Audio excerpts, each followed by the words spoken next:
I'm Francois from Getaway Safaris, and I've been hunting in Africa all my life. Together with my partner Eric and our professional guides, we guide everyday American hunters who hunt the dozens of species that our beautiful dark continent has to offer. This is Getaway to Africa.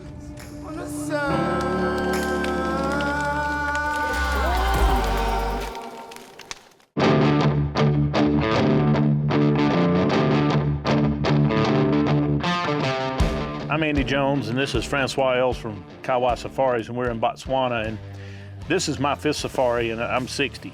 And one of the things I get asked a lot is, how physically fit do you have to be to come here? And the truth is, it's up to you. Currently I work out and I do stuff to be able to go, but you know, my day's coming. And I love hearing stories that Francois tells me of how they accommodate people that aren't quite, you know, Olympic sprinters. So it gives me hope that I can hunt for many years to come. And Francois, how do you do that? Well, Andy, thank you. That's a great question, and we get this question all the time. To start off with, I think the youngest client we've ever had was a young boy that was 7 years old, hunted with his dad. He's been back a bunch of years after that. I think he's a teenager, late teens now. And the oldest we had was 83 years old that hunted with us and actually was a dangerous game animal. So we obviously cater. You're telling me I got 23 years left? We're gonna hunt lots, buddy. The most important part is you tell us how comfortable you are with walking. That's a question we ask all the time. People see us at the shows or email us and say, hey, I wanna come and hunt a specific group of animals, and I need, you know, how fit do I need to be? And that's normally a question that's very easy to ask. It's up to you. You come to Africa and you tell us, hey, I can do a couple miles a day, or I can do a couple 100 yards a day. The oldest client I've ever hunted with was 83 years old, and we hunted elephant with him in Botswana. This was probably 10 years ago, and he said, you know what, I can walk a couple 100 yards. I'm going to be slow. If you get me to him, we can do it. Yeah. And it's still ethical. You know, we cover hundreds of miles on a vehicle every day. We've got these specially equipped vehicles. We cover 1 million hectares in a week. And the most important part is we got people that come here, want to experience it at a later stage in life or with a disability. We've had people here in wheelchairs. We adapt the hunt so that you can come to Africa and hunt. And they're scouting every day. So if you know you want a Gims buck or you wanted this, even if, say, the week before they were hunting with someone else that wanted a different animal, they are seeing those animals and they mark in their head, okay, on this area 2 miles from camp, 8 miles from camp, 10 miles from camp. So they can get you close to them. So even if you don't want to ride long, they know kind of where the area is. Now, they can't drive out, he's not tied to a tree, but they can drive out and get you close, and then you're not frustrated and you're not overly taxed. And like I said in an earlier episode, you know, if you need an afternoon to rest, come home and rest. It's okay. Africa is a dream for most people. Talk to your outfitter and make sure you explain to them exactly how you want it and what you want out of it.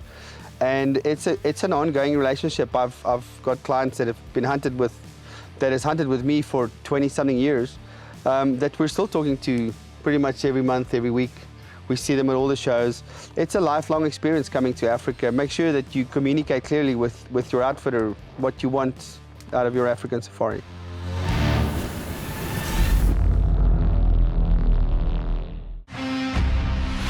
The Getaway series is proudly sponsored by Crown Precision Arms.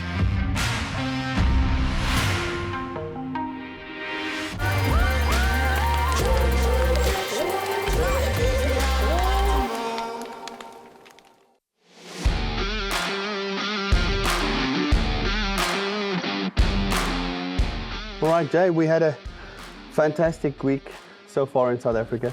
Absolutely wonderful. We hunted a beautiful old buffalo. Mm-hmm. Everything working out as planned, and you know, there's an old saying, the more you practice, the luckier you get. Tell us about your experience this week. Well, it's been great. You say it went as well as planned. It went better than planned. I don't think you can plan something like this. So it was really nice. The information, the directions, the anticipation was set, but you know, the providing of the outcome is what happens when it happens. And only because of your guidance and direction was I really ready. Yep, thank you, I appreciate that. We met in Dallas this year, and you said you want to shoot a really big buffalo. And we started off with the buffalo this week. What's your knee-jerk reaction when you think of hunting Cape buffalo now after the fact? Oh, after the fact, I'd be ready to go do it again. It was more exciting than I could have ever thought it would be. It was something that was beyond my expectation. I don't know what else to say. Just yeah. Walking up to that Cape buffalo that first time, we saw them a couple times, and we walked up to it, and I said, there they are. There's 5 bulls. We saw 4 most of the time. 1 was on the side. And you picked that one bull and you said, I like that bull. And we started pursuing it, and we got around the bush, and they ran off from us, and we got around again. When we got on the sticks, what went through your mind? take a deep breath, calm down, and shoot. I mean, what else can I say? You'd given me the instructions of what to do. Yeah. And I think it all just rolled through my head so quickly at that point in time.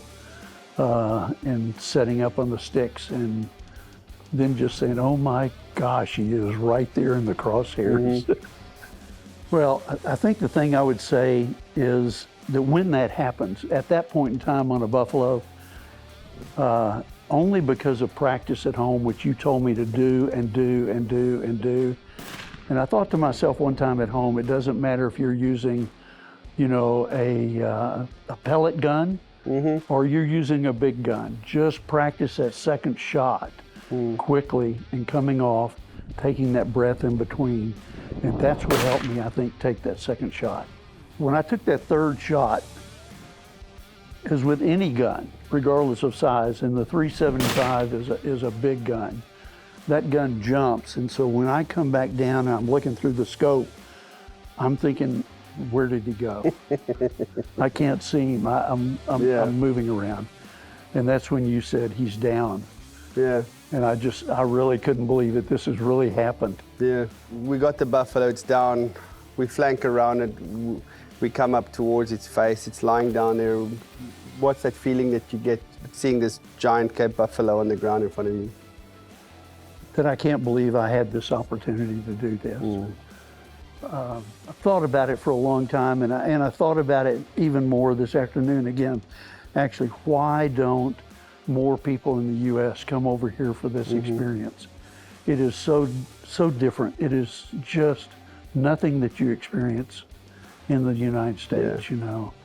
So it was great seeing him down, looking right at you because you brought me in from the head, looking at us to make sure he was down, he was dead. Yeah. And what do I say? What an experience. Just lifetime memories. That's right, lifetime memories. And I think your advice early on kept my heart beating fast all the way up until you said, he's dead, he's gone, and that is, he's still deadly. Yeah. Not just he may snort, he is still deadly until I tell you that he's completely dead. Yep. And that just keeps you going the whole time, like you said. That came from your encouragement for the last 3, 4, 5 months of saying, get out and practice on sticks. Yep. I think in the States we're just used to setting that gun on a bench in some way, form, or fashion. Yeah. But here you've got to be on the bench, be on the sticks to really gain the confidence that you can shoot from sticks.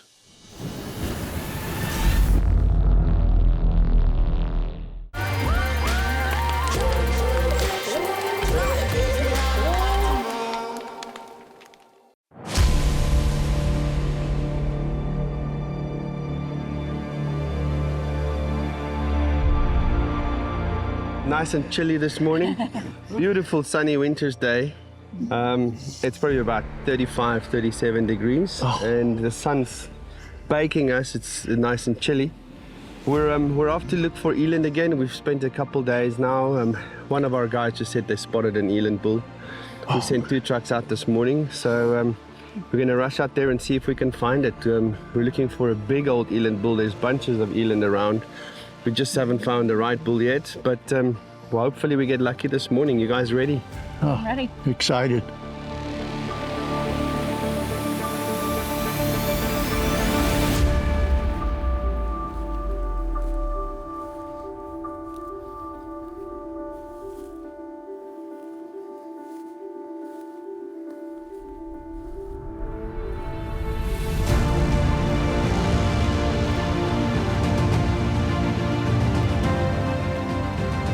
Eland is coming from right to left now. He's probably about 200 yards. He's moving almost in our direction.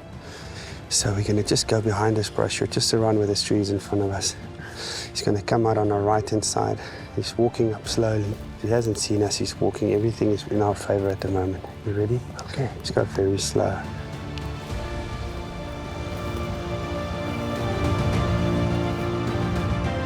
Okay, get on the sticks here. Let's get on the sticks. He's coming through those brushes on the right.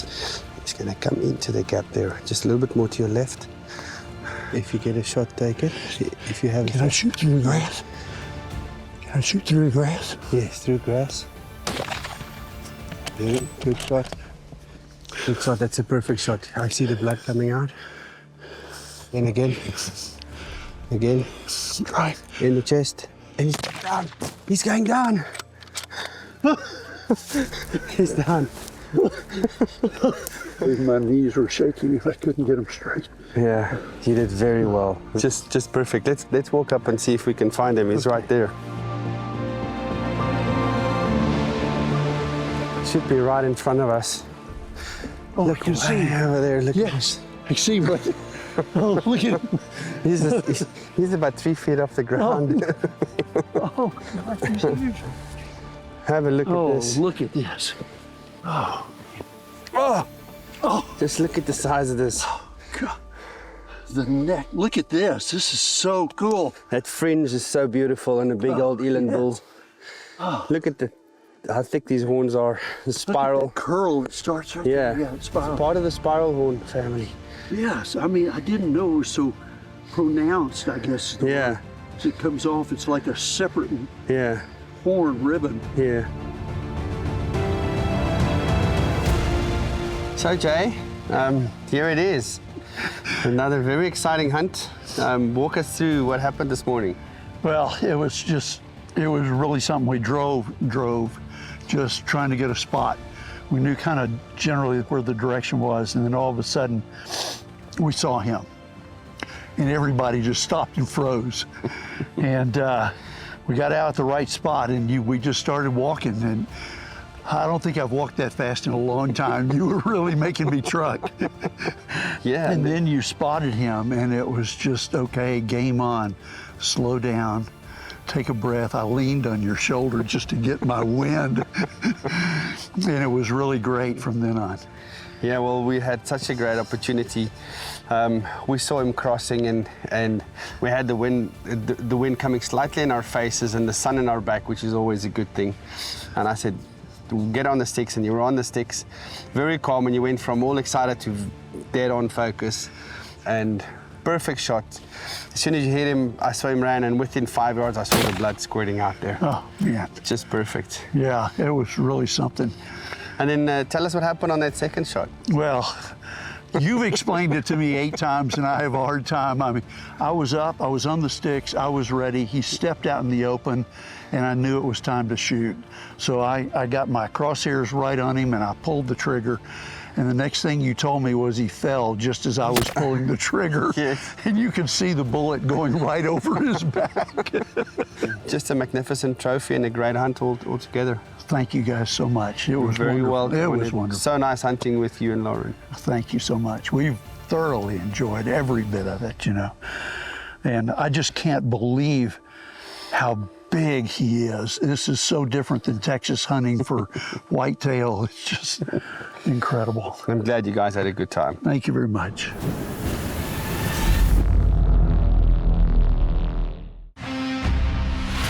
Getaway series is proudly sponsored by Crown Precision Arms.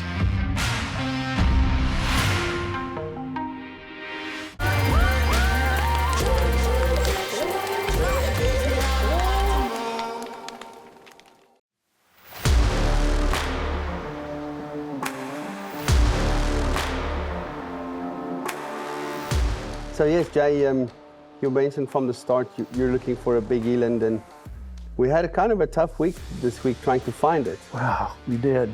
We did. We saw one early on, but there was no way we could get a shot. He saw us or heard something, and he was gone. And as we hunted for him, even walked for him, we just never got a chance to see him again. Yeah. Eland is a very tough animal to hunt, especially out here. They move effortlessly for an animal that could weigh almost a ton. They just move effortlessly. Their backs seem to hover and their feet just slide. I mean, it's just a graceful animal, but they can move so fast. And if they have the slightest hint that you're on their trail, there's no way that you can catch up with them. I was just amazed at how later seeing him up close, how big he was, and thinking back about how simply and smoothly and easily he seemed to just move across the field, just like you're saying, gliding. His back was just as smooth and straight as it could be, and those legs, he was taking 10-foot strides, it seemed like. You know? And then it all worked out. At some point, I mean, we did probably 5 or 10 stalks this week, and it works out that we get this eland and we saw it. It ran away from us. It kind of turned up into the wind, and we kind of tried to outflank it or almost ambush it. And then we get there, and there's this eland walking right into your scope. What goes through your mind? Now it's my turn. Calm down. He is huge, and when you put him in the scope, he's even bigger. I just have never seen anything like that before, as large as that in my scope. So that makes your heart start pumping. I hope it's good adrenaline, you know, that's keeping me calm somewhere at the right second. And I mean, I was with you pretty much 2 feet from you with both the buffalo and the eland, and I could see the excitement. And you know, that's one of the most amazing things about my job, is seeing people so excited. I mean, at some point when we're walking up to the eland, just before we got on the sticks, we saw it and we turned a little bit. And I mean, I could hear you breathe and I could see the excitement, and we got you on the sticks, and it just had excitement. And even after shooting it, you had the gun on the sticks after that second shot for what felt like a minute, and you said, let me just stand here for a minute just to take us all in. I think I remember saying to you, whether you heard or not, it's only these sticks that are holding me up right now. My knees won't straighten up. Yeah, I couldn't believe, and I shot that gun several times before coming, a number of times before coming. But when I came over here, it just felt like the right gun to use, and I wasn't, as I said, I never felt a kick. You know, when you've got that scope on a big gun, a big animal like that, you just don't feel it. You don't think about it. You're ready for the next shot. You need to take it. Yeah, and it's so strange. Your brain is so strong. I've been doing this for so many years, and people shoot an animal, a buffalo or any big animal, dangerous animal especially, and I can, thinking about it in my memory, never remember hearing the shot. Your brain focuses so much on what you see and taking all of that in that I can never remember hearing the shots. But your brain just stores all those pictures of the file of that, and it's just so powerful, that memory of whatever you see there. People shooting these big double nitro 500s and whatever they shoot, and I can never remember hearing the shot, because your brain is just so focused on taking in what you're looking at that moment, and just savoring everything in your memory. It's just such a powerful moment. Nobody sees through that scope except you. You're the only one looking at what you're getting ready to pull the trigger on, and you're right. You just have to get focused, number one. And two, everything else shuts off. Which made it even more exciting. You know, that's your picture of what happened. Jay, thank you. We had a great week, and our adventure continues tomorrow in Namibia. Yes, yes, I look forward to that. We're going to have a great time, and let's see what we get there. Great. Thank you very much, Francois. You're welcome.